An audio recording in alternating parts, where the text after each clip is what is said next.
আর তিনি শুধুমাত্র সিজদা থেকে উঠে বলছেন, ইয়া উম্মতি, ইয়া উম্মতি, ইয়া উম্মতি।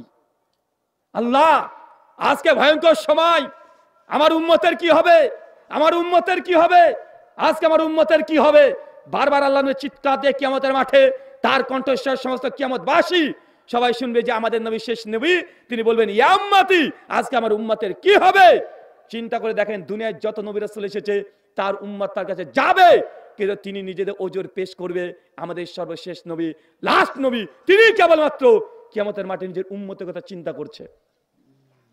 এখনো বুঝতে পারেন আপনি কার উম্মত, এখনো বুঝেন নাই যে আপনি কার উম্মত। আপনার জন্য কান্না করছে সে নবী, তিনি কান্না করছেন যে উম্মতকে যেন জান্নাতে নিয়ে যাওয়া যায়, পাশে থাকা যায়। কেন এত মহব্বত, কেন ভালোবাসা, আমাদের প্রতি ভালোবাসার কারণ কি? আপনি একটা নুক্তা বলে আপনি বুঝতে পারবেন।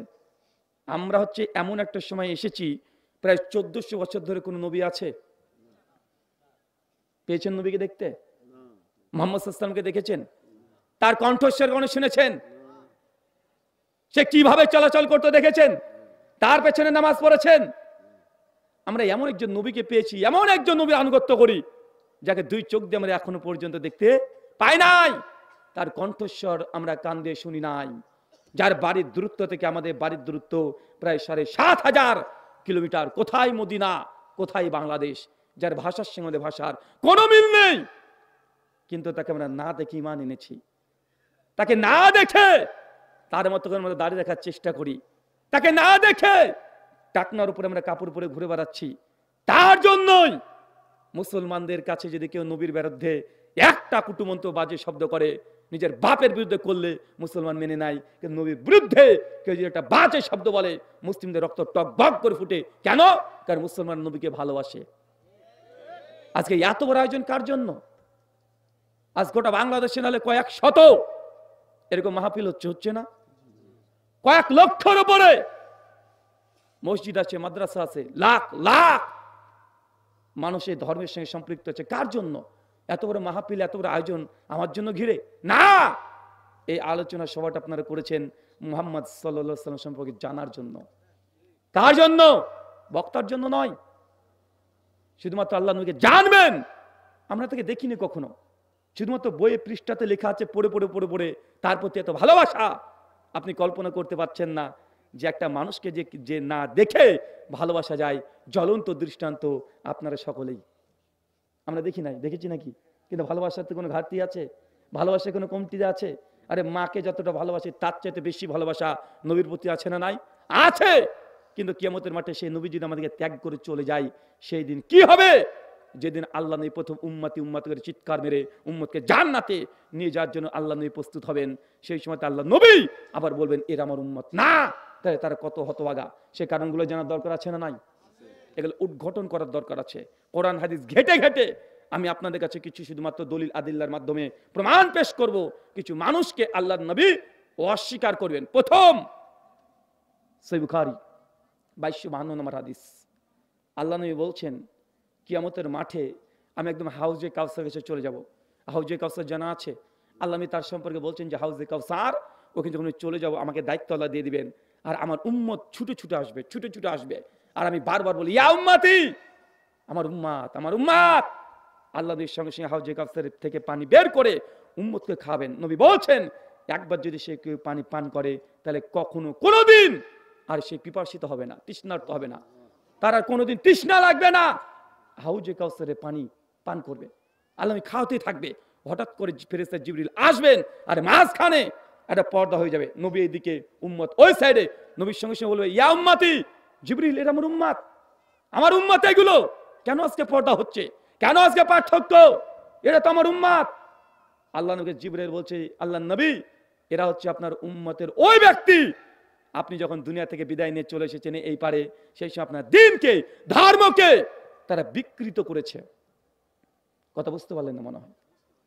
আল্লাহ নবীর সঙ্গে সঙ্গে কথা শুনেই বলবেন সুহুকান সুহুকান লিমান গায়রি বাদি, আমার ধর্মকে বিকৃত করেছে যারা, যারা আমার দিনকে বিকৃত করেছো, যাও আজকে দূর হও, যাও তোমাদেরকে চিনি না।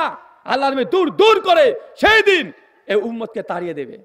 অপরাধ, দিনকে বিকৃত করেছেন, দিন বিকৃত আপনি বুঝেননি, আপনি আমল করেছেন কিন্তু নবী যে আমলটা দিয়েছে আপনি সে আমলটা করেননি। এই যে দিন বিকৃত করা, দিনকে পরিবর্তন করা, আল্লাহ নবী যে দিন দিয়েছে সে দিনের উপরে আপনি থাকেন নাই, নবী দিয়েছে একটা আপনি করেছেন আর একটা, এটার নাম ধর্ম নয়। আল্লাহ নবী যেটা দিয়েছে আপনাকে ওটা করতে হবে। আল্লাহ নবী এই জন্য বলছেন সেই দিন এই মানুষকে দূর দূর করে তাড়িয়ে দেবো, সুকান সুকান লিমান গায়রি বাদি, যারা দিনকে পরিবর্তন করেছো আজ তোমাদের সঙ্গে আমার কোনো সম্পর্ক নাই। চাচা আপনাকে দেখায় দিন বিকৃত কাকে বলে, দেখবেন চলেন কয়েকটা উদাহরণ দিই যেন আপনার ভেতরেও একটু ভয় তৈরি হয়, কিয়ামতের মাঠে যেন নবী আপনাকে ত্যাগ না করে।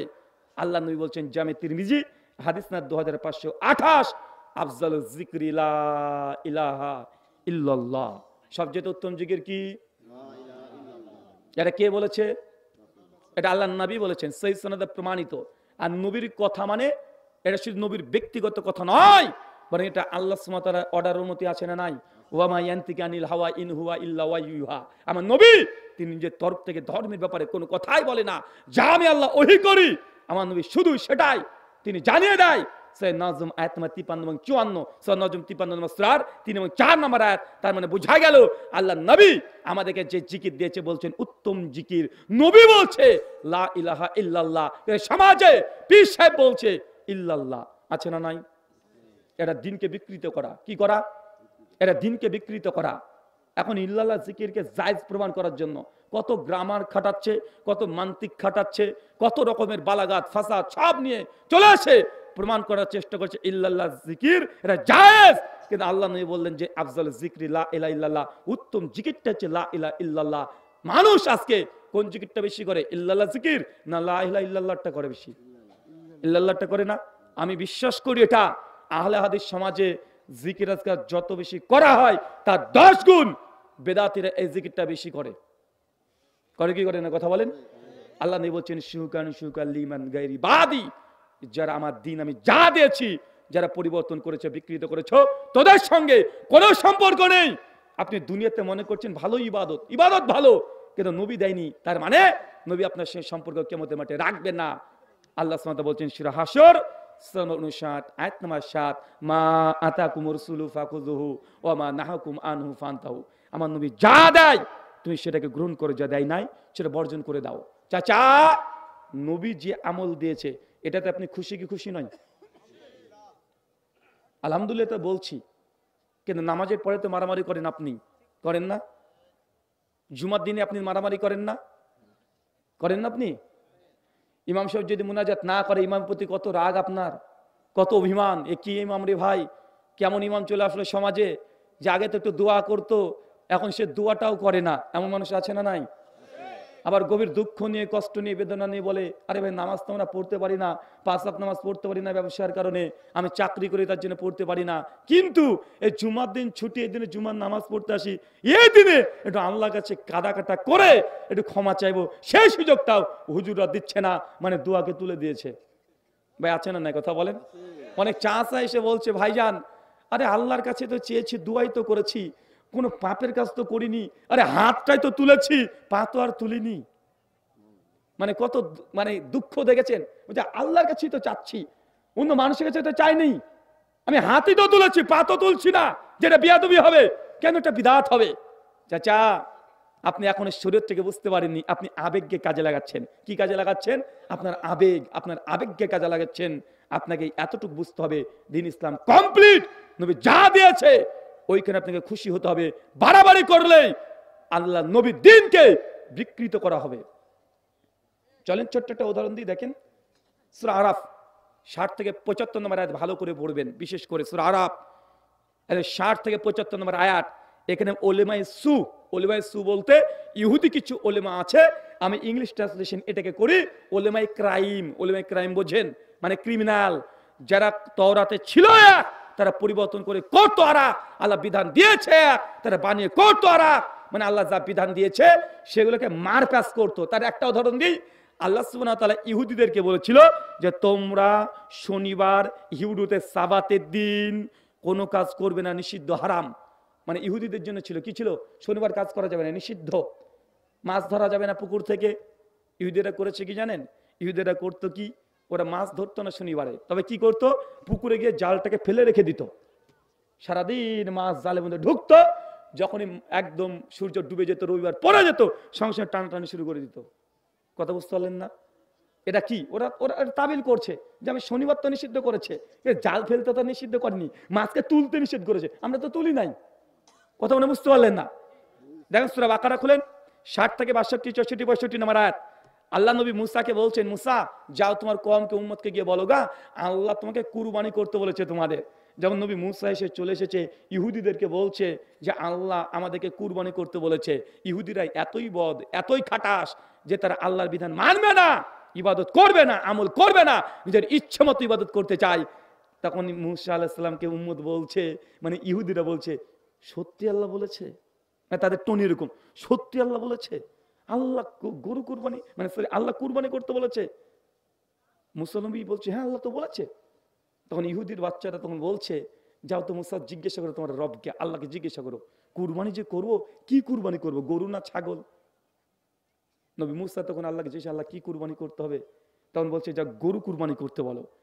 ইহুদির বাচ্চারা আবার প্রশ্ন করে বলছে, গরু কুরবানি করব? আচ্ছা, যে গরুটা কুরবানি করব এটা কি মানে মোটা তাজা হবে না শুকনা দিলেও চলবে? কথা বুঝতে পারছেন? আল্লাহ সুবহানাহু ওয়া তাআলা মুসা নবীকে আবার জানিয়ে দিচ্ছেন যে তুমি বলো যে মোটা তাজা দেখে তোমাকে কুরবানি করতে হবে। ইহুদির বাচ্চারা আবার ইবাদত করতে চায় না, বারবার প্রশ্ন, আচ্ছা মুসা যাও তোমার রবকে জিজ্ঞাসা করো, গরু যে কুরবানি করব রংটা কি হবে, কালো, সাদা, ধূসর কালের, কি রঙের হবে, এটা রংটা জিজ্ঞাসা করো। আশ্চর্য, কথা বুঝতে পারছেন না ভাইজান? এটা ছিল ইহুদিদের স্বভাব। আল্লাহ যে বিধান দিয়েছে সে বিধানে তারা বারবার কলম চালানোর চেষ্টা করেছে, যেটা অবতীর্ণ করেছে সে তারিফ করে পরিবর্তন করে দিয়েছে। আপনাকে এই কথাই বলছি, আপনাকে এখানে কোনো গ্রামার, কোনো পণ্ডিতি খাটার দরকার নেই। নবী যা বলেছে সে আমল যদি করতে পারেন, ইনশাআল্লাহ নবী জান্নাতে আপনাকে নিয়ে যাবে, আপনাকে সাবাত করবে। আর যদি বিকৃত করেন, নবী যা দেয় নাই, আমার পীর বলেছে, বুজুর্গ বলেছে, সমাজ চলছে, রাষ্ট্রে চলছে, এরকম নেতৃত্ব থাকলে, এরকম যদি জজবা থাকে, জানতে হবে কিয়ামতের মাঠে নবীর সঙ্গে আপনার সম্পর্ক ছিন্ন হয়ে যাবে। আপনি এখানে খুশি থাকেন, নবীজি সালাম ফিরিয়ে সঙ্গে সঙ্গে দোয়া, জিকির, আজকার, তাসবিহ, তাহলিল, একটা নয়, দুইটা নয়, 10টা নয়, 20টা নয়, কমপক্ষে 36 খানা দোয়া জিকির একা একা বসে বসে পাঠ করতেন। আপনাকে কেন দলবদ্ধভাবে করতে হবে? আপনি নবী সুন্নাত পালন করছেন। ধর্ম এটা আপনার উপর অবতীর্ণ হয়নি, ধর্ম অবতীর্ণ হয়েছে মুহাম্মদ সাল্লাল্লাহু আলাইহি ওয়াসাল্লামের উপরে। তাই আপনি তার উপরে বেশি মাতব্বরি করতে যায়েন না। ধর্ম আবেগ দিয়ে চলে না, আবেগ দিয়ে চলে। আপনি বলতেন যে ভাইজান ভালো জিনিস তো এগুলো, ভালো তো সব কিছুই, এখন ভালো বলে কি সবসময় করা যাবে? আচ্ছা বলেন তো, জুমার নামাজ আমরা ক রাকাত পড়ি? জুমার নামাজ 2 রাকাত পড়ি না? আচ্ছা কেউ যদি বলে নামাজ পড়া তো ভালো কাজ, এখন 4 রাকাত যদি পড়ে দেয়, কেন হবে না? আমাকে প্রমাণ করেন, হবে না? কেন হবে না? কেন শুক্রবারে কি 4 রাকাত নামাজ পড়ার কথা নাই? হাদিস আছে না নাই? আছেই তো। জোহরের হাদিসগুলো সব দিয়ে দিব। জোহর নামাজ 4 রাকাত, যত হাদিস আছে, মানে হাজার হাজার হাদিসের গ্রন্থে পাওয়া যায় যে আল্লাহ নবী শুক্রবারে 4 রাকাত জোহরের কথা আছে না নাই? আছেই তো। এখন এই দলিল যদি জুমার দিনে ফিট করে দিই, ভাই কাজ হবে? আচ্ছা চাচা বলেন তো, রমজান মাসে বিতের নামাজ জামাতে পড়েন না একাকি পড়েন?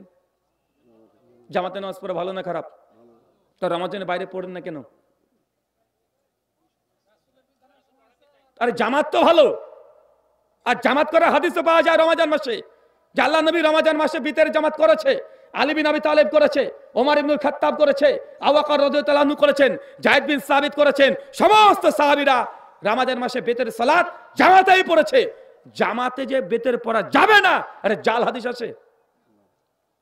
এখন কেউ যদি বলে, এখন আমি যদি দাবি করি যে ভাই বিতের নামাজ জামাতে পড়তে হবে, দলিল, এখন রমজানের দলিলগুলো সব যদি দিয়ে দিই, আর যদি চ্যালেঞ্জ করি যে কোনো কেউ আছে যে প্রমাণ করবে বিতের নামাজ জামাতে পড়া জায়েজ না, বেদাত, নবী কোথায় বলেছে, কেউ দেখাতে পারবে? কথা বলেন, পারবে? পারবে না। কেন? কারণ এই যে আমি তৈরি করলাম, এটা আমি তৈরি করলাম, নবী 1400 বছর আগে বলবে কিভাবে? বলা কি সম্ভব? কথা বলেন। আজকে যদি আমি এটা যে ফতোয়া দিয়ে দিই জামাতে বেতের নামাজ 12 মাসই পড়তে হবে, দলিল আমি দলিল দেবো রমজান মাসের, দেন আপনারা কি বলবেন? আরে ভাই এটা তো রমজান মাসে নবী পড়েছে, অন্য 11 মাস তো পড়েনি। আপনারা বলবেন কি বলবেন না?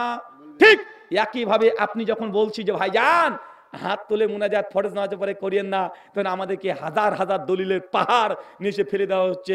এই দেখেন আল্লাহ নবী সহিহ বুখারীর 1010 নম্বর হাদিস, নবী হাত তুলে মুনাজাত করেছে, দেখিয়ে দিচ্ছে। আসলে আছে, খোলেন সহিহ বুখারী 1009-10 নম্বর হাদিস, একদম বৃষ্টি প্রার্থনা সালাত, আল্লাহ নবী বৃষ্টি প্রার্থনা নামাজে পড়ে তিনি হাত তুলে দোয়া করলেন।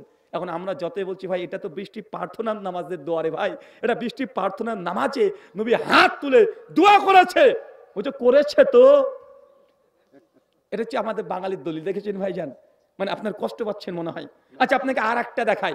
আচ্ছা আমাদের সমাজে একটা সমস্যা আছে না, যে জিকির সালাম নবীকে দাঁড়িয়ে দেব না বসে দেব, এটা আছে না ভাইজান?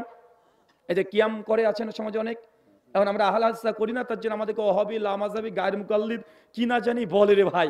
ভাই আমরা চাই নবীর সুন্নাত পালন করতে, এখন তাদের বাপদাদার ফ্যাক্টরিতে তৈরি করা কোনো সুন্নাত পালন করি না বিধায় আমাদেরকে ইংরেজের দালাল পর্যন্ত অনেক মানুষ বলে, কি বলে না বলে। এখন কেউ যদি যুক্তি দিয়ে প্রমাণ করে, আমি যুক্তি দিই দলিল ভিত্তিক, আপনি একটা যুক্তি দিচ্ছি দেখেন তো, দলিলও দেবো যুক্তিও দেবো, আমার দলিলকে কেউ খণ্ডন করে দেখান তো। আচ্ছা নামাজে আত্তিহাতু এটা কি সালাম কি সালাম নয়? সালাম না? আত্তিহাতুর বৈঠকে যখন পড়ছেন এটা কি তাশাহুদ বলে না? এটা সালাম। তা আত্তিহাতুর বৈঠকে যখন বসছেন তো সালাম নামাজের মধ্যে দাঁড়িয়ে পড়ছেন না বসে? বসে পড়ছেন। এখন আমি এই দলিল বের করলাম, নে বুখারীর হাদিস একদম সূরা আহজাব সূরা 33 আয়াত নম্বর 56, সহিহ বুখারীর কিতাবুত তাফসীরে আবু হুরায়রা থেকে হাদিস বর্ণনা আছে। তিনি বলছেন যে আল্লাহর নবী আমাদেরকে নামাজে কিভাবে সালাম দিতে হবে এটা শিক্ষা দিয়েছেন, একদম কোরআন মাজিদ যেমন পড়ে পড়ে তিনি শোনাতেন ওইভাবে শিক্ষা দিয়েছে। এটাই হচ্ছে আল্লাহর নবী সালাম দিয়েছেন বসে বসে। কি করে কথা বলেন? বসে বসে। সমাজে এক শ্রেণীর মানুষ হচ্ছে দাঁড়িয়ে দেয় না, এখন আমি বললাম নবী এখানে বসে দিয়েছে। আচ্ছা আমাদের সমাজে কেউ যে দাঁড়িয়ে দাঁড়িয়ে কোরআন পাঠ করে, মানুষ ভালো বলে না খারাপ বলে? খারাপ বলে না? কোরআন পাঠের আদব কি চাচা? বসে পড়া না? সবাই একমত, কেউ দ্বিমত পোষণ করবে? কোরআন মাজিদ পাঠ করার আদব হচ্ছে এটা যে আপনাকে বসে বসে পড়তে হবে, এটাই আদব। কিন্তু আপনাকে আমি একটা বলি, নামাজে দাঁড়িয়েছেন, আল্লাহু আকবার, আউযুবিল্লাহ, বিসমিল্লাহ, সানা পড়েছেন, এরপরে কি পড়েন? কোরআন কি কোরআন না? তারপরে কি পড়েন? অন্য একটা সূরা। কোরআন কি কোরআন না? তা নামাজে আপনি কি করলেন? সবচেয়ে শ্রেষ্ঠ ইবাদতে কোরআন মাজিদ পড়ছেন দাঁড়িয়ে। তাহলে আমি যদি এখন ফতোয়া দিয়ে দিই দাঁড়িয়ে দাঁড়িয়ে কোরআন পড়াই বাধ্যতামূলক, দাঁড়িয়ে পড়াই, আপনি খুঁজে দেখাতে পারবেন না, আপনি চেষ্টা করেন পারবেন না। যা আছে ওখানে বসার কথা নাই অথবা দাঁড়ানোর কথা নাই, কিন্তু নবী যেখানে কোরআন পড়াচ্ছে দাঁড়িয়ে পড়েছে। বুখারী, মুসলিম, আবু দাউদ, তিরমিজি, ইবনে মাজাহ, দারমি, দারকুতনি, বাইহাকি যা পাবেন সব জায়গায় দাঁড়িয়ে কোরআন মাজিদ পড়েছে। এখন এই দলিল ফিট করে যদি আমি এখানে ঢুকে দিই, কাজ হবে চাচা? তো এইগুলো তো আপনি ভালোই বুঝতে পারলেন, কিন্তু ওইটা বুঝলেন না কেন? ওইটা বুঝলেন না কেন? ওই যে আপনাকে বলছেন আল্লাহ নবী বলেছেন ফরজ নামাজে পড়ে দোয়া বেশি কবুল হয়, এটা তিরমিজি হাদিস, অবশ্যই সহি ধরে নিলাম। 2 আবু দাউদের 1488 নম্বর হাদিস, ওখানে আল্লাহ নবী বলছেন বান্দা যদি 2 হাত তুলে আল্লাহর কাছে দোয়া চায় আল্লাহ খালি হাতে ফেরত দেয় নাই। এখন তিরমিজি থেকে আবু দাউদে দৌড় মেরেছে, কোথায় কথা বলেন? তিরমিজি থেকে আবু দাউদে। এখন বলছে অতএব ইহা থেকে প্রমাণিত হলো ফরজ নামাজের পরে হাত তুলে মুনাজাত করা যায়। এখন একসঙ্গে করবো না, সবাই মিলে করব, চলে যাচ্ছে একদম তাবরানি আওসাদের মধ্যে, ওইখানে আছে নবী বলেছেন কেউ যদি জামাতের সহকারে যে দোয়া করে আল্লাহ সে দোয়া কবুল করে। 3 মাথা 3টে দলিল নিয়ে কেউ যদি ফিট করে এখন একটা ইবাদত তৈরি করে, ইবাদত হবে না দিনকে বিকৃত করা হবে? দিনকে বিকৃত করা হবে না? আপনি চাচা বিশ্বাস করেন নবীর সুন্নাতের মাধ্যমেই জান্নাত আছে? আপনার নিজস্ব বিবেক বুদ্ধিকে খাটিয়ে যদি কোনো ইবাদত করেন এই ইবাদত আপনাকে জান্নাতে নিয়ে যেতে পারবে না। এটা কি মাস চলছে? হ্যাঁ, এই মাসে কি চলবে? এখন দিনকে বিকৃত করার ইতিহাস এই মাসে শুরু হয়েছে। 15 শাবান, লাইলাতুল নিসফে মিন শাবান, 15 তারিখ রাত্রিবেলাতে সিয়াম পালন, রাত্রিতে 100 রাকাত নামাজ পড়তে হবে, দিনের বেলাতে সিয়াম পালন, রোজা পালন করতে হবে। সমাজে আছে না নাই? আছে। এই মর্মে যেই কটা হাদিস আছে সমস্ত উম্মত ঐক্যমতে এই হাদিস জাল। এমনকি বর্তমান বাংলাদেশের বাইতুল মুকাররমের যিনি খতিব, নাম কি? মাওলানা আব্দুল মালিক হাফেজাহুল্লাহ, তার বই আছে শবে বরাত নিয়ে বাড়াবাড়ি ছাড়াছাড়ি বই 27 নম্বর পৃষ্ঠায় তিনি লিখেছেন এই হাদিস নিঃসন্দেহে জাল হাদিস। কে তারপরে সমাজে আছে না নাই? মানুষের দলিল কি শেষে? ভাই ভালো কাজ তো নামাজি তো পড়ছে, খারাপ কিছু তো করছে না, ভাই দলিল এটা না শেষে ভালো কাজ। তো শয়তান তো আপনাকে ওইভাবে ভালো কাজই করাবে। ভালো কাজ করাবে না, শয়তান তো আপনাকে ধোঁকা দিয়ে আপনাকে বিভ্রান্ত করবে। আল্লাহ সুবহানাহু ওয়া তাআলা তুমি আমাদেরকে বোঝার তৌফিক দান করে সকলে পড়ি আমিন। তার মানে আমরা প্রথম কথা বুঝতে পারলাম, নবী যে দিন দিয়েছে এর মধ্যে চুল পরিমাণে জোড়া দেওয়া বা বাদ দেওয়া যে দেন আপনি নবীর উম্মত হিসেবে আল্লাহ নবী অস্বীকার করবে। 2 সহিহ বুখারী কিতাবুন নিকাহ হাদিস নাম্বার 5063, আল্লাহ নবীর স্ত্রীর কাছে 3 জন সাহাবী একসঙ্গে এসেছে। চাচা কয়জন? 3 জন। এসে আল্লাহ নবীর স্ত্রীকে বলছেন যে আম্মা জান, আমাদের নবী কি কি আমল করতো বলেন তো একটু। তো আল্লাহ নবীর স্ত্রী নবীর রাতের আমল বর্ণনা করেছে যে আল্লাহ নবী এইভাবে এইভাবে রাত্রিতে আমল করতেন। তো সাহাবীরা শুনে তখন বলছে, কোথায় আল্লাহ নবী, কোথায় আমরা? তিনি তো নবী, তার তো কোনো গোনা নেই, কোনো টুটি বিচ্ছুটি নেই, আল্লাহ সব মাফ করে দিয়েছে। তিনি জান্নাতে যতক্ষণ করা না দেবে ততক্ষণ তো আল্লাহ জান্নাতের দরজায় খুলবে না, তার ব্যাপার আলাদা। আর আমরা সাধারণ মানুষ, আমরা এই কটা আমল করলে আমাদের দ্বারা জান্নাতে যাওয়া যাবে না। 3 জন ভালো নিয়াতে বলছে, তাহলে কি করা যায়? একজন চট করে দাঁড়িয়ে বলছে যে আমি সারা রাত্রি তাহাজ্জুদের নামাজ পড়বো। চাচা কি নামাজ? তাহাজ্জুদের নামাজ। 2 আরেকজন সাহেব বলছে, তুমি যে তাহাজ্জুদের নামাজই পড়ো, আমি কি করব? সারা জীবন সিয়াম, দিনের বেলায় রোজা পালন করব। কি পালন করব? রোজা। 3 নম্বর আরেকজন তখন বলছে, সবই তো গেল, এখন আমি কি করি? ও তখন বলছে, আমি বিয়েই করব না। বিয়ে যদি করি তাহলে স্ত্রী কন্যা পুত্র সন্তান হবে, তাদেরকে সময় দিতে হবে, আল্লাহকে সময় দিতে পারবো না, ইবাদতের সময় দিতে পারবো না, আগে ইনকাম করতে ব্যস্ত হয়ে যাবে, পরিবারকে সময় দিতে হবে, বিয়েই করব না।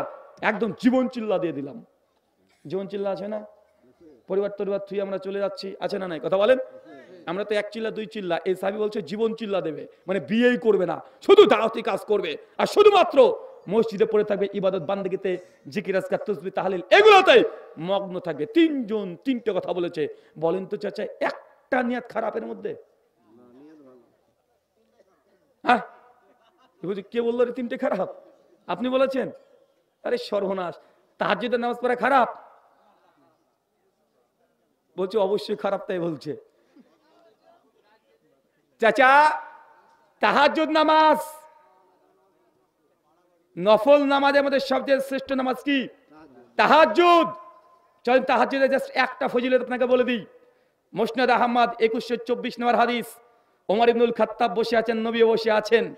একজন ব্যক্তি এসে আল্লাহ নবী বলছে, ইয়া রাসূলুল্লাহ, মদিনাতে একটা মেয়ের সঙ্গে আমার সম্পর্ক ছিল, তার সঙ্গে সবকিছু আমি করেছি, এমন কিছু নেই যে আমি তার সঙ্গে গুনাহ করি নাই, শুধুমাত্র ডাইরেক্ট জেনা ছাড়া। আল্লাহ নবী যখন এই নবীর সামনে এই কথা বলেছে, আল্লাহ নবী মাথা থেকে নিচু করে রেখে দিয়েছে, তার কথা শুনছে, কোনো জবাব দিচ্ছেন না। ওমর ইবনুল খাত্তাব চট করে দাঁড়িয়ে তাকে বলছে যে শোনেন, আপনি গুনাহ করেছেন নবীর সামনে বলছেন, আপনি পাপ করেছেন নবীর সামনে বলছেন। যখন এই কথা বলেছে, ওই সাহাবী উনি চলে যাচ্ছেন, হেঁটে হেঁটে চলে যাচ্ছেন। আল্লাহ নবী তাকে পিছন থেকে ডেকে বলছে যে তুমি এই কাজটা করেছো? জি। আল্লাহ নবী তখন বলছেন, শোনো, তুমি রাত্রিবেলাতে তাহাজ্জুদে দাঁড়িয়ে যাও, আর কোন গুনাহ করলে তারপর এটা নেকি করে নাও। তার মানে এই হাদিসের ব্যাখ্যাতে মুহাজ্জিজ ফাতুল বারীর মধ্যে বলছে, কেউ যদি জেনার মতো গুনাহও করে, জেনার মতো মহাপাপ, জেনার মতো মহাপাপ যদিও করে, সে যদি তাহাজ্জুদ গুজার বান্দা হয়, ওই ব্যক্তির জন্য আল্লাহ সুবহানাহু ওয়া তাআলা তার জেনার গুনাহ দুনিয়াতে ক্ষমা করে দেবে। এটা কি কথা বলেন? তাহাজ্জুদ। ওই সাহাবী কি বলে? তাহাজ্জুদ পড়বে সারা রাত। একজন রোজা পালন করব। রোজাদার কে? রোজাদারের জন্য স্পেশাল জান্নাতে 8টা দরজা আছে। কয়টা দরজা আছে? 8টা দরজা। একটা দরজার নাম আল্লাহ লিখে দিয়েছেন, একদম রেডি আছে। ওই জান্নাতের দরজার নাম হচ্ছে বাবুর রায়্যান। মানে শুধুমাত্র যারা বেশি বেশি দুনিয়াতে নফল রোজা করেছে, কিয়ামতের মাঠে জান্নাতি ফেরেশতা দাঁড়িয়ে চিৎকার মেরে শুধু রাখবে, কে আছে রোজাদার, এই গেট দিয়ে প্রবেশ করো, এই গেট দিয়ে। মানে তার যে স্পেশাল গেট আছে। এই দুটো ফজিলত, দুটো আমলের জন্য যথেষ্ট। 3, একজন যে বিয়ে করবো না, এই 3টা আমলের মধ্যে কোন একটা খারাপ? নবীর জবাব শুনেন। নবীর কাছে যখন এই খবর এসেছে, আল্লাহ তাদেরকে ডেকে পাঠিয়েছে, বলছে তোমরা কি তারা এই কথা বলেছো? জি ইয়া রাসূলুল্লাহ, আমরা এই কথা বলেছি। আল্লাহ নবীর সঙ্গে সঙ্গে তিনি বলছেন যে শোনো, আমি রাত্রিতে তাহাজ্জুদের নামাজও পড়ি, আবার ঘুমিয়েও থাকি, আমি বিয়েও করেছি, আবার স্ত্রীকে সময়ও দিই, আমি রোজা পালন করি, রোজাকে মাঝে মাঝে ছেড়েও দিই। ফামান রাগিবান সুন্নতি ফালাইসা মিন্না। শোনো, যারা আমার এই সুন্নাতের বিপরীত আমল করবে তারা আমার উম্মত নয়। মানে কঠিন মনে হলো না কথাটা? না চাচা, কঠিন মনে হয়েছে কথাটা? কেন? আমি তো কঠিন করতে চাচ্ছি। আপনি বলছেন কঠিন হয়নি?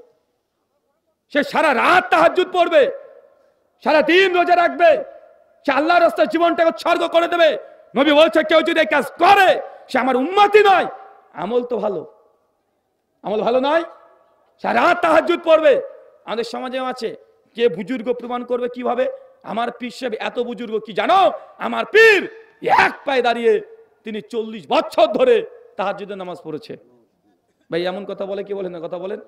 আমার পীর সাহেব তুমি জানো 40 বছর ধরে তিনি জামাতে নামাজ পড়েনি। এটা পীরের কারামত, এমন আছে না নাই? কথা বলেন, এরকম পীরের কারামত দেখা যায় না? 40 বছর নাকি জামাতে এসে নামাজ পড়েনি। জিজ্ঞেস হচ্ছে কেন, কি সমস্যা? তখন বলছে এই মসজিদে নামাজ পড়লে কত রাকাত নামাজ এই সব হবে? বলছে 25-27 গুণ। ও খাবারের ব্যবস্থা আছে, মানে আপনাদের জন্য খাবারের ব্যবস্থা আছে, কমিটি বলছে শেষে নিয়ে যাবেন।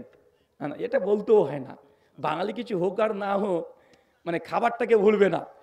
ওকে যদি আলকাতরা দেওয়া হয় 5 কেজি, ও যদি কিছু না থাকে সাদা পাঞ্জাবিকে পেতে দেবে, আছে না ভাইজান?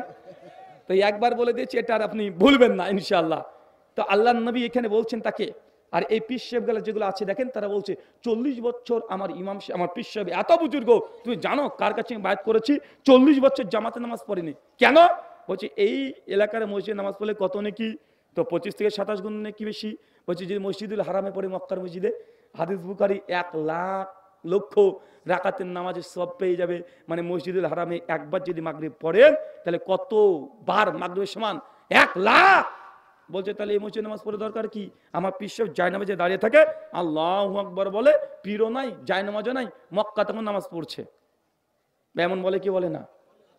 বাংলাদেশে একটা বক্তার নাম নেব, রাগ করবেন না, কারণ উনি নাম নিয়েই মিজানুর রহমান আজহারীর বিরুদ্ধে কাফের পর্যন্ত ফতোয়া দিয়েছে না?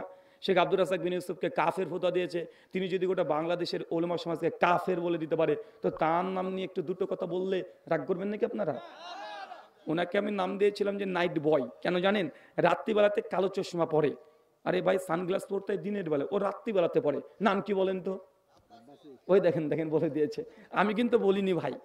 উনি একটা আলোচনাতে বলছে যে তুমি জানো যে আমরা এমন ইমামকে মানি যে ইমাম টানা এর সাথে অজু করে মসজিদে ঢুকতো আর ফজর পর্যন্ত অজু টিকিয়ে রাখতো, মাঝখানে অজু ভাঙতো না, এক অজুতে টানা ঈশা টু ফজরের নামাজ পড়েছে। এমন ইমাম টানা 50 বছর তিনি একদম সিয়াম রোজা পালন করেছে। তিনি জীবনে 100 বার হজ করেছে, 22,000 বার কোরআন মাজিদকে খতম দিয়েছে। আমি তখন ভাবলাম যে উনি বললেন যে 100 বার হজ করেছে। কি করেছে ভাইজান? 100 বার হজ করেছে। তো যার ব্যাপারে বলেছেন তিনি নাম হচ্ছে ইমাম আবু হানিফা রাহিমাহুল্লাহ। আহলে হাদিস তাকে সম্মান করে ভালোবাসে। ইমাম আবু হানিফার সঙ্গে যারা শত্রুতা করে আমরা তাদের সঙ্গে শত্রুতা ঘোষণা করি, যারা তাকে ভালোবাসে আমরা তাকে ভালোবাসি। ইমাম আজম আবু হানিফা রাহিমাহুল্লাহ, ইমাম শাফি রাহিমাহুল্লাহ, ইমাম মালিক, ইমাম আহমদ, একে ভালোবাসা মুমিনদের একটা ইমানি আলামত। কি আলামত? কথা বলেন, ইমানি আলামত। তার ব্যাপারে বাড়াবাড়ি করতে গিয়ে বলছে যে 100 বার সে হজ করেছে। অথচ ইমাম আবু হানিফা জন্মগ্রহণ করেছেন 80 হিজরি, মৃত্যুবরণ করেছে 150 হিজরি, বেঁচেছে কত বছর? 70 বছর। তো চাচা হজ কি বছরে 2 বার হয়?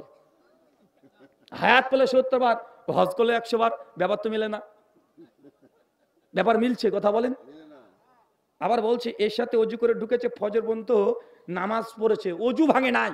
1 দিন 2 দিন 10 দিন 1 বছর 10 বছর 20 বছর নয়, টানা 40 বছর। চারটে কিনে ব্যাপার 40 বছর এসব টু ফজর।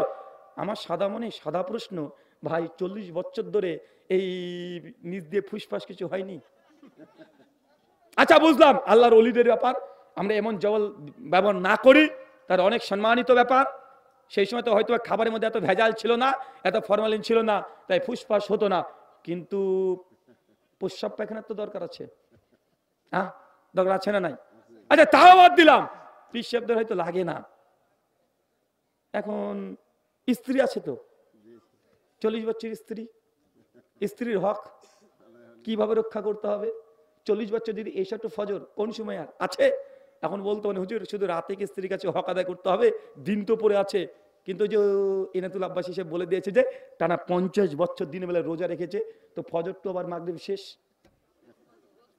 ঘিরে গেল না? তো এখন হক রক্ষা করলো কোথায়? কোথায় হক রক্ষা করলো? আমার প্রশ্ন এগুলোই তোই নয়, আমার সাদা মনে একদম সাদা প্রশ্ন। চাচা বলেন তো, এই কেউ যদি অজু করেছে, অজু করার পরে ঘুমিয়ে গেছে, অজু আছে না গেছে? অজু ভেঙে যাবে না? সমস্ত উম্মতের ঐক্যমতে অজু করার পরে কেউ যদি ঘুমিয়ে যায়, অজু থাকে না, অজু ভেঙে যায়, তাই তো? আচ্ছা চাচা, তাহাজ্জুদের নামাজ কাকে বলে? ওয়ামিনাল লাইলি ফাতাহাজ্জাদ বিহি, সূরা বনী ইসরাঈল আয়াত নাম্বার ৭৯। আল্লাহ বলছেন নবীর উপরে এই তাহাজ্জুদ নামাজকে তিনি বাধ্যতামূলক করে দিয়েছেন। তাহাজ্জুদ কাকে বলে? সবাই একমত, তাহাজ্জুদ বলে ওই নামাজকে যে নামাজ ঘুম থেকে উঠে পড়া হয়। কি করা হয়? তাহাজ্জুদের জন্য কি শর্ত? আরো জোরে, কি শর্ত? ঘুম থেকে ওঠাটা শর্ত। ফতোয়া শামীতে কিয়ামুল লাইলের অধ্যায়ে প্রথমেই মাসালা আলোচনা করেছে যে তাহাজ্জুদের জন্য পূর্বে ঘুম থেকে উঠে তারপরে 2 রাকাত করে নামাজ পড়তে হবে, এটাকে তাহাজ্জুদ বলে। কিন্তু কেউ যদি রাত্রিতে না ঘুমায়, সারা রাত যদি জেগে থাকে আর যদি নামাজ পড়ে, ওটা তাহাজ্জুদ নয়, ওটা নফল নামাজ হবে। কি নামাজ হবে? নফল নামাজ। তার মানে আমরা শিখলাম তাহাজ্জুদের জন্য ঘুম থেকে ওঠা শর্ত। যদি আহলে ইসলাম এই শর্ত লাগায় না, তারা এই শর্ত লাগিয়েছে। এখন আমার এবার প্রশ্নটা আপনি শোনেন, একটু বুঝেন তো। আচ্ছা, তাহাজ্জুদের জন্য কি শর্ত বললাম? ঘুম শর্ত। ঘুমালে কি থাকে না? তাহলে ইমাম আবু হানিফা রাহিমাহুল্লাহ যদি রাত্রেবেলাতে যদি তাহাজ্জুদ পড়ে, তাকে ঘুমাতে হয়েছে কি হয় নাই? যদি ঘুমায় কি থাকবে না? তাহলে বলছে যে না 40 বছর নাকি একজিতে এই শর্ত ফজর করে ফেলেছে। তার মানে বোঝা যাচ্ছে যে এটা বাস্তবতার সহিতের বিরুদ্ধে কথা নাই। কথা বলেন, সনদের তাহাকিক আমি করছি না। তারিখে বাগদাদের মধ্যে এই ঘটনা ইমাম খতিব বাগদাদি 463 হিজরিতে ইমাম আবু হানিফা রাহিমাহুল্লাহ জীবনীতে 13 নম্বর খণ্ডের 322 নম্বর পৃষ্ঠায় নিয়ে এসেছে। সনদ নিয়ে ডাইরেক্ট লাস্তালাও কোনো ভিত্তি নেই। কিন্তু তাহলে মতনের পরে যদি আমরা আলোচনা করতে যাই, এখানে ডাইরেক্ট বোঝা যাচ্ছে ইমাম আবু হানিফা রাহিমাহুল্লাহ তিনি তাহাজ্জুদ পড়তেন কি পড়তেন না? পড়তেন। যদি পড়তেন তাহলে তো অজু ভেঙেছে। কেন? ঘুমিয়ে গেলে তো অজু ভেঙে যায়। আর যদি না না না না না না না না না অজু টিকে অজু ছিল না, অজু ছিল সেটা ফজর, তাহলে বলতে পারতো তাহাজ্জুদ পড়েনি, নফল নামাজ পড়েছে। কথা বুঝতে পারলেন না মনে হয়? কোনটা টিকাবেন? যে তাহাজ্জুদ টিকাতে যান অজু ভেঙে গেছে, আর অজু টিকাতে যান তাহাজ্জুদ ভেঙে গেছে। এখন যেটা ইচ্ছে সেটা করেন। আমি বলি যে ঘটনাটা ডাইরেক্ট ইমাম আবু হানিফা মিথ্যা রচনা করা হয়েছে। কথা কি বুঝতে পারলেন আপনি? কারণ তিনি জানেন, তিনি এই হাদিসটা বুখারী জানেন না। আল্লাহ বলছেন যে সারা রাত তাহাজ্জুদের নামাজ পড়ে ফালাইসা মিন্না, তারা আমাদের দলভুক্ত না। সেই বুখারী হাদিস ইমাম আবু হানিফা তিনি জানতেন, ডাইরেক্ট তিনি জানতেন তিনি হাদিসের বিরুদ্ধে কোন আমল করতে পারেন না। তার নামে মিথ্যা কথা এগুলো রচনা করা হয়েছে। গুনিয়াতুত তালেবিনের মুকদ্দমাতে আব্দুল কাদের জিলানী রাহিমাহুল্লাহর জীবনীতে লিখছে যে আব্দুল কাদের জিলানী রাহিমাহুল্লাহ তিনি কোরআন মাজিদ মায়ের পেটে থেকে 1 পারা 2 পারা নয় 22 পারা মুখস্থ করে বের হয়েছে। কত পারা? 22 পারা। আশ্চর্য, পেটের মধ্যে থেকে 22 পারা শেষ মুখস্থ করে ফেলেছে। সূরা নাহলের 78 নম্বর আয়াত খুলে দেখেন, আল্লাহ বলছে মানুষকে আমি মানুষের পেট থেকে বের করি, একদম কিছু জানে না এই মতো। কোরআন মানবো না কারামত মানবো? এখন বলেন কোনটা মানবো? কোরআন এক কথা বলে, সমাজ চলছে আর এক রকমের। নবীর জায়গাতে বড় বড় পীর বুজুর্গকে বসিয়ে দিয়েছি। আমরা এই জন্য বলেছি বর্তমান প্রেক্ষাপটে মুসলমানরা নবী সুন্নাত নামে নবী সুন্নাত মানছে না। সমাজের প্রচলিত রীতি প্রচলিত মানে যতগুলো মতবাদ আছে আমরা সেগুলোর পেছনে ছুটছি না।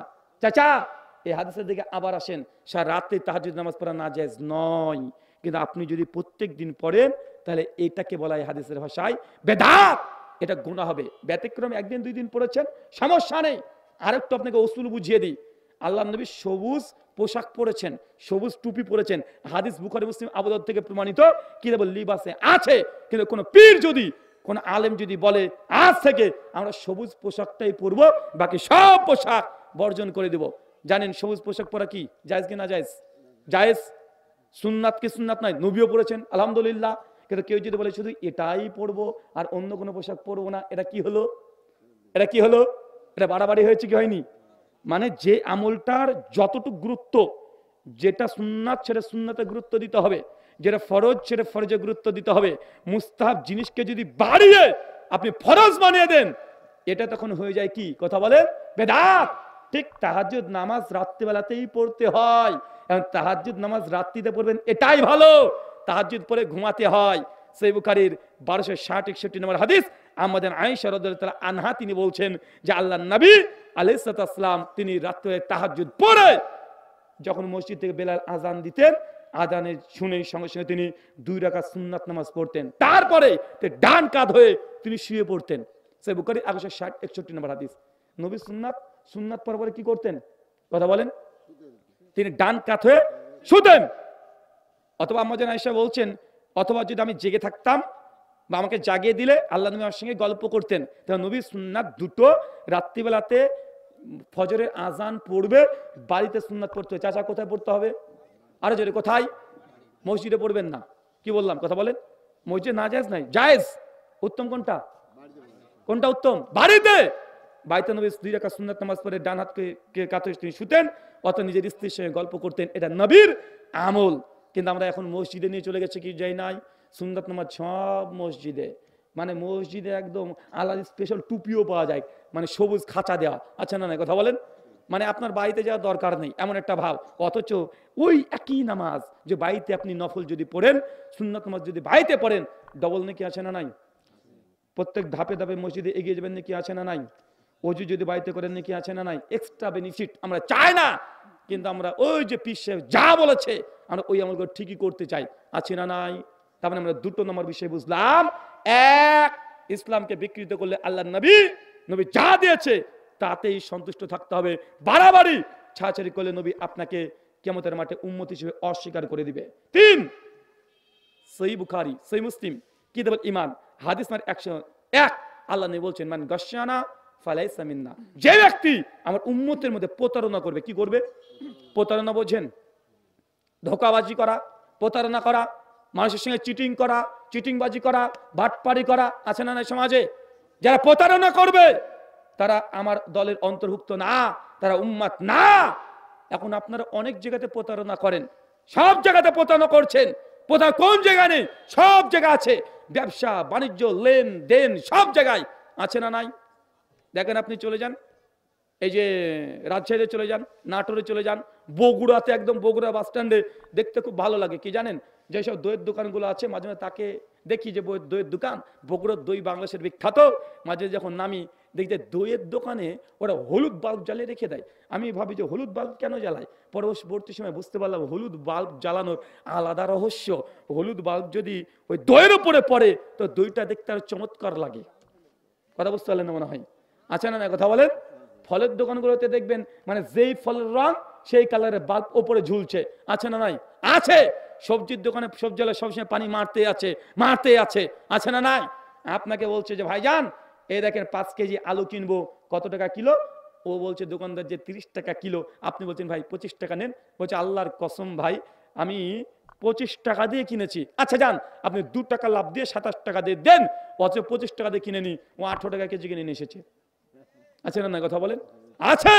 মানে কত রকমের যে প্রতারণা ব্যবসাতে আছে এর হিসাব নেই। রাস্তাতে যে দেখবেন পেট্রোল বিক্রি করছে বোতলে করে। আপনি বলছেন 1 লিটার পেট্রোল দেন, বোতলটা এসে ঢেলে দিচ্ছে। বোতলে কিন্তু 1 লিটার পেট্রোল নাই, আছে 950 গ্রাম। প্রত্যেক বোতল পিছু 50 গ্রাম করে মেরে খেয়ে নিয়েছে। বা এটা প্রতারণা কি প্রতারণা নয়? জি। চাকরি থেকে লেনদেন আদান প্রদান সব জায়গায়, ব্যবসা বাণিজ্য কোন জায়গাতে প্রতারণা নাই? সব জায়গাতে আছে। একজন বলছে ভাইজান প্রতারণা তার মানে করা যাবে না। আচ্ছা না, আল্লাহ পরিষ্কার বলছেন, মান গাসসানা ফালাইসা মিন্না, যে ব্যক্তি আমার উম্মতে প্রতারণা করে সে আমাদের দলভুক্ত না, সে আমার উম্মত না। ও বলছে আমি একটা আমার গার্লফ্রেন্ডকে বলেছি তাকে বিয়ে করব, এখন কিন্তু আমার নিয়ত কিন্তু আছে যে বিয়ে করব না। এখন বলেন তো এটা প্রতারণা হবে কি হবে না? দেখেছেন কত বড় বদমাশ। বলছি আমি আমার গার্লফ্রেন্ডকে বলেছি, মানে পটানোর জন্য বলেছি যে তোমাকে বিয়ে করব, কিন্তু আমার কিন্তু বিয়ে ঠিক হয়ে আছে। এই যে আমি এখন যে প্রতারণা হচ্ছে, তো এখন আমার কি হবে? আমি তাকে বলেছিলাম ভাইজান যত পারো সবচেয়ে বেশি বেশি প্রতারণা করবে গার্লফ্রেন্ডের সঙ্গে। কথা বুঝতে পারলেন না? মানে সব জায়গাতে সব জিনিস নিয়ে গেলে এটা একটা মহা মুসিবত। 3 সুনান আবু দাউদ হাদিস না 2175 কিতাবুন নিকাহ, আল্লাহ নবী বলছেন স্বামী স্ত্রীর মধ্যে যদি তৃতীয় পক্ষ এসে স্বামী স্ত্রীর সংসারে অশান্তি বাধায়, তৃতীয় পক্ষ বুঝেন? চাচা তৃতীয় পক্ষ বোঝেন? মানে দুজনের সংসার খুব ভালোই চলছে, পাশের বাড়ির দেখবেন চাষনি আছে দাদি আছে, ওই সব খুচুর খুচুর খুচুর খুচুর লাগায় যে তোমার শাশুড়ি এই করে, তোমার ননদ এই করে। অথবা মায়েদের উদ্দেশ্যে কথা, এই কথাটা মায়েদেরকে বলি, নতুন যারা বিবাহ করেছেন তাদের উদ্দেশ্যে বলি, বিয়ের পরে মেয়ে তার মায়ের কথা যেন না শোনে। কি বিষয়ে? শ্বশুর বাড়ি প্রসঙ্গে। কি বললাম বলেন তো? বুঝতে পারলেন? মানে বিয়ে হয়ে গেছে, নতুন বউ তুমি এখন তোমার মায়ের সঙ্গে তোমার শ্বশুর বাড়ির ব্যাপারে দুর্বল পয়েন্টগুলো বলবে না, যদি সংসারকে টিকিয়ে রাখতে চাও। 2, তোমার মা যদি কোনো কথা তোমার শ্বশুর বাড়ির প্রসঙ্গে বলে, তাহলে ওই কথাগুলো শ্বশুর বাড়িতে বলা যাবে না, আর মায়ের কথাগুলো সিরিয়াস নেওয়া যাবে না। আর মা যতটুক, খালার কথা শোনা যাবে না, কানে আঙুল দিতে হবে। মানে ইনি হচ্ছেন মাস্টার। মেয়েদের সংসার ভাঙার সবচাইতে বড় মাস্টার হচ্ছে এই মা আর খালা। কঠিন লাগতে পারে কথাটা, কিন্তু এটা বাস্তব। অধিকাংশ সংসারে আমরা দেখেছি তালাকের যখন ফতোয়া আসে বা তালাক ডিভোর্সের ফতোয়া আসে, এই কারণটা সবচেয়ে বেশি দেখি যে মেয়েকে তার খালা উল্টোপাল্টা বলেছে, অর্থাৎ তার মা উল্টোপাল্টা বলেছে, তোর শাশুড়ি খারাপ, তোর দেওয়ার খারাপ, তোর ননদ খারাপ, তোর এই খারাপ ওই খারাপ করে মেয়েটার মাথাকে শেষ করে দেয়। আল্লাহ নিয়ে বলছেন, দুজন স্বামী স্ত্রীর মধ্যে তৃতীয় পক্ষ কেউ যদি এসে সংসারকে যদি দ্বন্দ্ব লাগিয়ে দেয়, এই ব্যক্তি ফালাইসা মিন্না, আমাদের দলভুক্ত না। চুগলখড়ি ছাড়তে হবে। সংসারে কি ছাড়তে হবে? চুগলখড়িটা ছাড়তে হবে। 2, মা বাবার উদ্দেশ্যে আমার একটা পরামর্শ। মা বাবা দুজন, আমাদের বাঙালি মায়েদের মধ্যে কি সমস্যা জানেন? আমাদের বাঙালি মায়েদের মধ্যে সবচেয়ে সমস্যা বেশি যে ছেলেকে যখন বিয়ে দিয়ে দেয়, ছেলেটা বিয়ে করে বউকে নিয়ে এসে এখন স্ত্রীর সঙ্গে সময় দিচ্ছে, এখন স্বাভাবিকভাবে মাকে আর সেভাবে সময় দিতে পারে না। এখন মা ভাবছে যে আমার ছেলেটা পর হয়ে গেছে, আমার ছেলেটাকে চুরি করে নিয়েছে, আমার ছেলেটা বউর দিকে চলে গেছে, আমার দিকে আর নাই। ভাই এমন আছে না? নাই কথা বলেন তো। মাকে বোঝার দরকার ছিল যে মা তুমি বিয়ে দিয়েছো কেন? তুই বিয়েটা দিয়েছো তো তোমার ছেলের সঙ্গে ওই মেয়েটার যে ওর হওয়ার জন্যই। এখন বিয়ে দেওয়ার পরে বলছে ছেলে আমার পর হয়ে গেল, ছেলে আমার কথা শোনে না, বই টানে। ভাই এমন সমাজে আছে না? নাই? আছে। বিয়ের পরে সংসারকে যে টিকিয়ে রাখতে চান, মায়েদেরকে বলি, বাবাদেরকে বলি, মা বাবা হচ্ছে সূর্যের ন্যায়। কিসের ন্যায়? সূর্য। তা দূর থেকে আলো দিবে, পরিবার আলোকিত হবে। সূর্য যদি ঘরে ঢুকতে আসে, পুরো ছারখার হয়ে যাবে না? তো বিয়ের পরে ছেলে মেয়ে তারা সংসার করবে, বৌমা ছেলে সংসার করবে, তারা হাসি খুশিতে থাকবে। মায়েরা বাইরে থেকে দেখে ভালো যদি কোনো পরামর্শ হয় বলবে, নচেত বলবে না। কেন? কারণ মনে হয় আমাদের বর্তমান সমাজে এজ জেনারেশন একটা গ্যাপিং পড়ে যায়। মানে এখনকার ছেলেদের যে মেন্টালিটি, তাদের যা চিন্তাধারা, এখন আমি এই সমাজের চিন্তাধারার সঙ্গে খাপ খাওয়াতে পারবো। কেন? কারণ আমিও তাদের সঙ্গে সঙ্গে চলছি। কিন্তু আমরা বাবা বর্তমান সময়কার ছেলে মেয়েদের এই যে মানে ইন্টেনশন, এগুলো বুঝতে পারবে কথা বলে পারবে না, এজ ডিফারেন্স হয়ে যায়।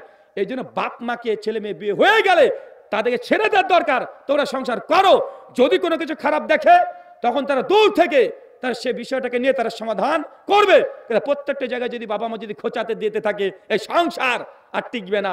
সে যখন আলাদা করে বাড়ি করবে, তার মা বাবারা বলবে ছেলে দেখো আমার কে আর ভাত দেয় না, বউকে নিয়ে আলাদা ভিন্ন হয়ে গেছে। ভাই সমাজে আছে না? নাই? আছে। তার মানে আমরা 4 নম্বর বিষয় বুঝলাম যে স্বামী স্ত্রীর মধ্যে তৃতীয় পক্ষ এসে কলকাঠি নাড়ালে এই ব্যক্তি 3 নম্বর ব্যক্তি যে নাড়াবে সে নবীর উম্মাত নয়। নবী এই কথা বলেছেন। আপনাদের মধ্যে এই রুমাল যাবে কালেকশনের ব্যাপারে অনেক কালেকশন হয়েছে, আমরা জানি আপনারা দিয়েছেন। আর যত সমানো কিছু কালেকশন যারা আছে হালাল ইনকাম যদি থাকে দিয়ে দেবেন। ছেলেরা যাচ্ছে, ঠিক আছে, পকেট থেকে বের করে দিয়ে দেন। 3 সুনান 5 নম্বর সুনান তিরমিজি হাদিস না 2761, এই হাদিসটা আপনার জন্য। মুসলিম সমাজে বেশি দেখা যায়। আল্লাহ নিয়ে বলেছেন যে পুরুষ মানুষ এ দাড়ি থাকবে, চাচা কি থাকবে, একদম মেয়ে মানুষের মতো। মেয়ে মানুষ বোঝেন না? একদম মেয়ে মানুষের মতো ক্লিন শেভ, কিন্তু গোপটা আছে মোটা মোটা। আল্লাহ বলছেন লাইসা মিন্না, তার আমাদের দলভুক্ত না। মানে গোপ মোটা রেখে ভাব নিচ্ছে। এরকম আছে না? নাই? হ্যাঁ, এরকম স্টাইল করে না? মানে এরকম গোপ আছে মোটা মুসলমান। সহিহ বুখারী কিতাবুল লিবাস 5191 নম্বর হাদিস। আল্লাহ নবী পরিষ্কার বলেছেন যে নবীদের 5টা সুন্নাত, প্রত্যেক নবীদের এক, গোপটাকে একদম চেঁচে ফেলা, একদম ছোট করা, আর দাড়িটাকে বড় রাখা। এই মাতব্বর করেছে কি? দাড়িটাকে চেঁচে গোপটাকে রেখেছে। নবী যা বলেছে উল্টো করেছে। বলছে লাইসা মিন্না, তুই আমার দলভুক্ত না। কিয়ামতের মাঠে আপনার সঙ্গে নবী সম্পর্ক থাকবে না। আজকেই আপনাকে গোপটাকে চেঁচে বাদ দিতে হবে আর দাড়িটাকে ছেড়তে হবে। যদি নবীর সুপারিশ পেতে চান, নবীর সঙ্গে যদি জান্নাতে যেতে চান, আপনাকে আজকের পর থেকে দাড়িটাকে ছেড়ে দিতে হবে। দাড়ি নিয়ে সমস্যা। হুজুর দাড়ি কিভাবে রাখবো? দাড়ির 4টে বিধান। কয়টা? 4টে। 1, দাড়িটাকে চাচা হারাম। 2, দাড়িটাকে রাখবেন মুসলিম, এটা ফরজ, সুন্নাত নয়। দাড়ি রাখা কি? ফরজ। 3, দাড়িটাকে বড় করা সুন্নাত। আর বাঙালি মনে করে দাড়ি রাখা সুন্নাত। ভাই দাড়ি রাখা সুন্নাত না, দাড়িটাকে বড় করা, নিজের গতিতে ছেড়ে দেওয়া, এটা সুন্নাত। 4, দাড়িটাকে এই যে এক মুষ্টির পরে এই অংশটুকু কাটতে পারবেন কি পারবেন না, এটা নিয়ে সালাফদের মধ্যে মতভেদ আছে, কিন্তু এই 3টে নিয়ে মতভেদ নেই। 1, দাড়ি রাখা ফরজ। 2, দাড়ি চাচা হারাম। 3, দাড়িকে ছেড়ে দেওয়া সুন্নাত। দাড়ি এখন কাটতে পারবেন কি পারবেন না, এটা নিয়ে মতভেদ। তাই আপনি মনে করিয়েন না যে দাড়ি রাখা সুন্নাত, দাড়ি বড় করা সুন্নাত। কি বললাম? কথা বুঝতে পারছেন কি আমার? কিন্তু এই লোক কি করেছে, ও দাড়িটাকে চেয়েছে, গোপটাকে মোটা রেখেছে। নবী বলছেন সুনান তিরমিজি 2761 নম্বর হাদিস, একদম সহিহ সনদে শেখ আলবানী শেখ শিহবার নওত সহিহ বলেছেন, সে ব্যক্তি লাইসা মিন্না, আমাদের দলভুক্ত না। কয়টা বললাম? কয়টা বললাম? সুনান আবু দাউদ হাদিস না 3130 সনদ সহিহ। আল্লাহ নবী বলছেন কোন মৃত ব্যক্তির সামনে যদি মাতম করে, মাতম বুঝেন মানে একটা ধরেন আপনার বাবা মারা গেছে, আর মেয়ে 2 বোন একসঙ্গে এসে বাপের বুকে মারছে, বাবা গো আব্বা গো, এই যে কি যে করে, এখন দেখা যায় কি যায় না? ঘটা করে আনুষ্ঠানিকভাবে কান্নার অনুষ্ঠান জুড়ে দিয়েছে, জোরে জোরে বুককে চাপড়াচ্ছে, বুক টুক ছিঁড়ছে, চুল টুল উল্টাপাল্টা করছে, কবিতার ঢঙে ছন্দ মিলিয়ে কান্নাকাটি করছে। আল্লাহ নবী বলছে যে এইভাবে মাতম করবে মৃত ব্যক্তির জন্য, লাইসা মিন্না, তারা আমাদের দলভুক্ত না। মায়েদেরকে বলি, আপনার বাবা মারা গেছে জানি, হৃদয় থেকে রক্তক্ষরণ হচ্ছে, আত্মীয় মারা গেছে, হৃদয় থেকে রক্তক্ষরণ হবে, স্বাভাবিক।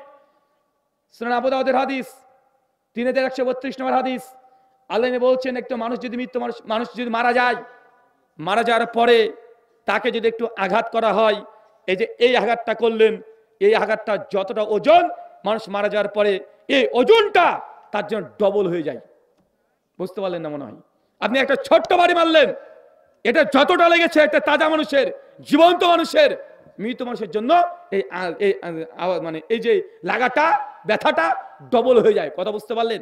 তার জন্য মৃত মানুষের কাছে গিয়ে বুক চাপড়ানো, তার জন্য কান্না করা, সেই বুখারী মুসলিমের হাদিস, মৃত ব্যক্তির জন্য কেউ যদি ক্রান্দন করে, চিৎকার মেরে কাদাকাটি করে, হাই হুপ্পিচ করে যদি কাদাকাটি করে, বুক আশ্রয়, আল্লাহ নবী বলছেন তাহলে মৃত ব্যক্তিকে ওই ব্যক্তির কারণে আযাব দেওয়া হবে। অবশ্যই কাঁদবেন, চোখ দিয়ে পানি আসবে, খুব বেশি কান্না চলে আসছে ওইখানে নাই, ঘরে চলে যান, আপনি কান্না করেন, সামনে নয়। করতে পারবেন চাচা? পারবেন না।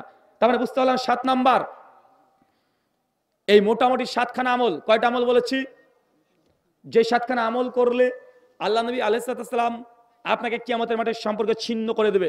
যে 7খানা বলেছি, কেউ দাঁড়িয়ে বলতে পারবেন? কটা মুখস্থ হলো দেখি, দেখি।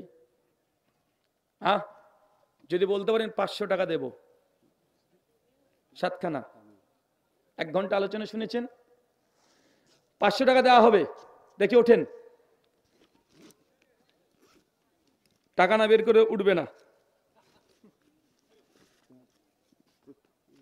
আবার গুগল করো না এতক্ষণের মধ্যে আবার। আচ্ছা এগুলো প্রশ্ন না? আচ্ছা ঠিক আছে, উত্তর হবে। আচ্ছা জান 1000 টাকা দেবো। আমি জানি পারবেন, ওই জন্য 1000 টাকা বলছি। এ দেখেন 1000 টাকা। আজকে মিডিয়া অংশগ্রহণ করতে পারবে, মানে মিডিয়া যারা আছে তোমরা। হ্যাঁ আপনি বলবেন? এই গেল 7খানা, চেষ্টা করব। আর যদি না পারো?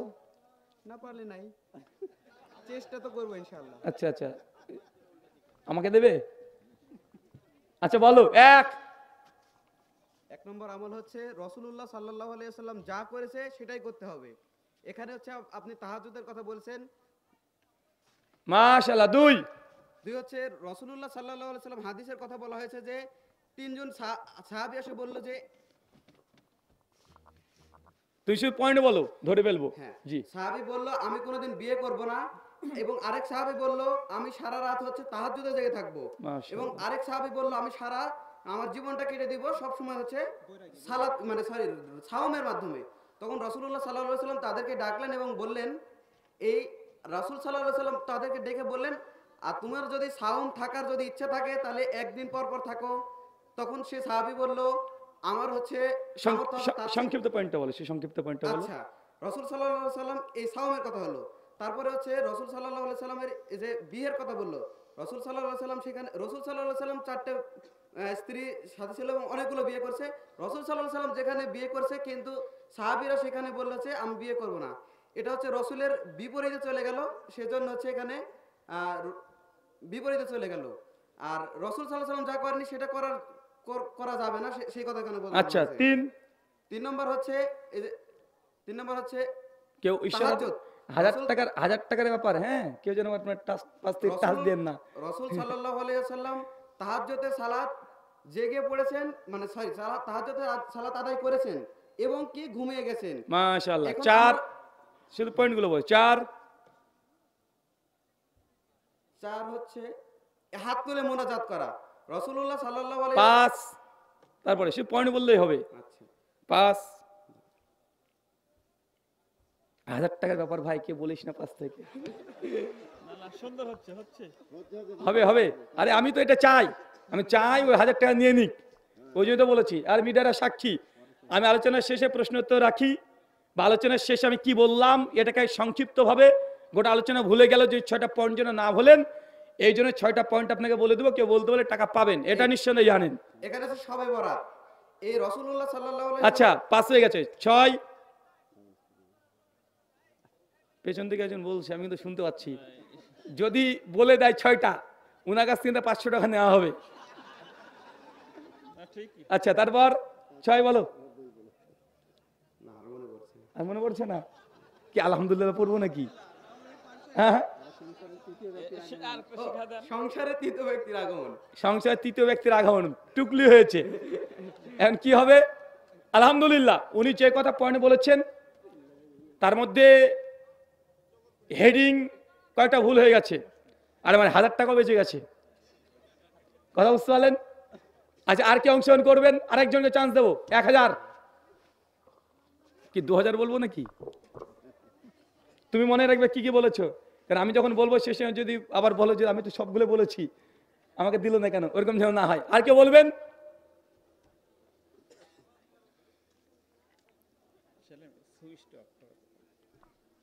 হবে না চাচা, একটা পারবেন না? কিরে ভাই, এখন আমাদের বাঙালিদের সমস্যা কি, আমরা আলোচনা শুনি, এই আলোচনা শুনতে শুনতে আমাদের হজম হয়ে মানে একদম তল দিয়ে বেরিয়ে চলে যায়। ওই জন্য শেষে আমি এই পয়েন্টগুলো আবার মনে করে দেবো। প্রথম পয়েন্ট হচ্ছে আল্লাহ নবীর দ্বীনকে বিকৃত করা যাবে না, নবী যা এনেছে তাই আমল করতে হবে। এক কথায় এখন মুনাজাত তুনাজাত যা আছে সব ঢুকিয়ে দিয়েছি, এটা প্যাকেজিং ব্যাখ্যা। পয়েন্ট হচ্ছে এটা। 2 নবী যে ইবাদত দিয়েছে তাতে বাড়ানো কমানো যাবে না। এইখানে 3 জন সাহাবীর ঘটনা আপনার সঙ্গে নকল করা হয়েছে। 3 যখন আপনি কোনো ব্যবসা বাণিজ্য আদান প্রদান লেনদেন সার্বিক জীবনে কার সঙ্গে প্রতারণা করা যাবে না, এটা বলেনি? বলেছিল? সাক্ষী তো আপনারা, তখন আপনি আবার বলিয়েন না যেন ভাই যে ছেলেটাকে দিলেন না কেন। এই প্রতারক জান্নাতে যাবে না। 4 স্বামী স্ত্রীর মধ্যে তৃতীয় ব্যক্তি যদি প্রবেশ করে সংসারকে বরবাদ করার জন্য, যদি মানে চুগলখুরি করে সংসারকে ধ্বংস করার মানে চেষ্টা করে, তাহলে এই ব্যক্তি নবীর সঙ্গে কিয়ামতের মাঠে উম্মত হিসেবে আল্লাহ নবী অস্বীকার করবেন। 5 গোপ বড় করে দিয়ে দায়টিকে চেষে ঘুরে বেড়ানো আছে না নাই, কথা বলেন? 6 মৃত ব্যক্তির জন্য বুকটুক আশ্রে কান্নাকাটি করে তার জন্য মাতম করা। যেমন শিয়ারা দেখবেন মুহররম মাসের 10 তারিখে হাই হোসেন করে বুকটাকে চাপড়ায়, আছে না নাই? রক্ত বের করছে, নবী বলছেন তারা আমাদের দলভুক্ত নাই। যারা মৃত ব্যক্তির জন্য শোক পালন করে, একজন পুরুষ মৃত ব্যক্তির জন্য শোক পালন করবে 3 দিন। কয় দিন? আর নারী 4 মাস 10 দিন যদি বিবাহিত হয়, অবিবাহিত হলে সে নারীও 3 দিনই পালন করবে, যেটাকে ইদ্দত বলা হয়। 4 মাস 10 দিন, সূরা তালাক আয়াত নম্বর 5। এই 6টা পয়েন্ট মনে থাকবে তো ইনশাআল্লাহ? থাকবে ইনশাআল্লাহ। এই 6টা পয়েন্ট এবং 6টা পয়েন্ট মাথায় থাকলে ভেতরে কি কি বলেছি গোটা বক্তব্য আপনাদের এখন ব্রেনে ঢুকে থাকবে ইনশাআল্লাহ। ওই জন্য এই পয়েন্ট ভিত্তিক 6টা বলে দিলাম যে আপনাদের উপকারে আসে। আল্লাহ তুমি কবুল করো, আমিন। প্রশ্নোত্তর হবে না ছুটি ঘন্টা? প্রশ্নোত্তর হবে? টাকাটা বেঁচে গেছে, পকেটে পড়বো টাকা।